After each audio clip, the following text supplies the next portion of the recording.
The Middle East is a region rich in traditions, but it's also home to a growing breast cancer epidemic.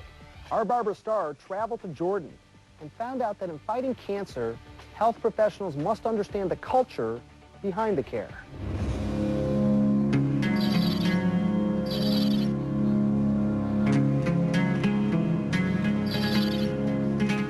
I remember it was Friday.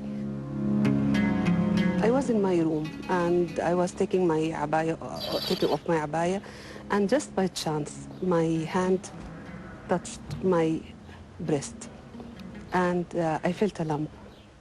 D.سامية العمودي, a Saudi Arabian obstetrician and gynecologist, has come to Jordan, a woman on a mission.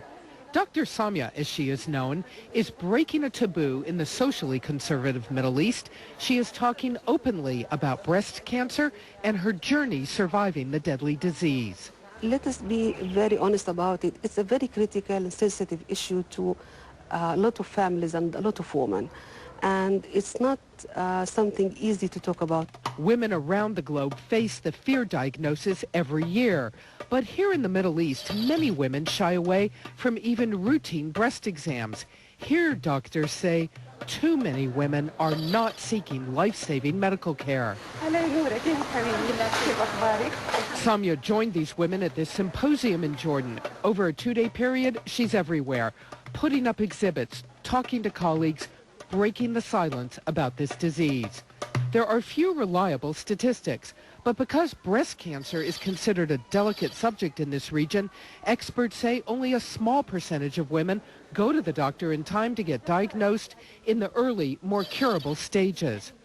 Dr. Mahmoud Sarhan, Director General of the King Hussein Cancer Center in Amman, sees the tragedy firsthand. He says a nurse here didn't get treatment even after being diagnosed last year. Now she is dying. She went to the hospital because she started having back pain, not because of the lump. And the back pain was investigated and found to be actually a fracture of the vertebra because of advanced breast cancer. Sarhan estimates a staggering 70% of breast cancer cases in Jordan are not even diagnosed until stage 3 or 4.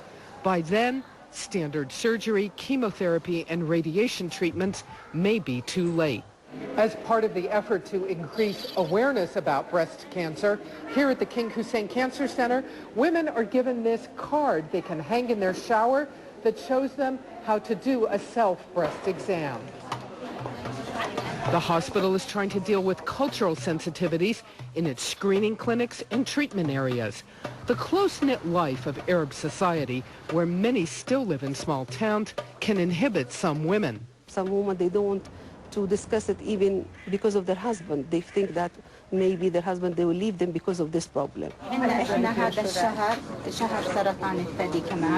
That makes it all the more remarkable that here in the chemotherapy area of the hospital, Arab women who have survived breast cancer are now openly counseling others.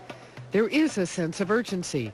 Here, some women are diagnosed in their early 20s, much earlier than in the West. Doctors say that itself is a concern, and more research is needed to determine if genetic or environmental factors are the cause. Still, the focus on early detection may be paying off. Now, at least 5% of the cases here are diagnosed at the earliest stage of the disease. For Dr. Samia, breaking the silence about breast cancer is helped by her deep, abiding Islamic faith, a faith she says requires women not to stay silent. Even in Islam, we are asked to go and seek medical advice, go and seek treatment. And there is a punishment if we do not take good care of ourselves from God. In another sign of progress, here at the King Hussein Cancer Center, they're setting up a support group for husbands of breast cancer victims, something really remarkable in this region of the world. Still, there's a long way to go. Doctors tell us there are many women who are still fearful and will not get the treatment they need.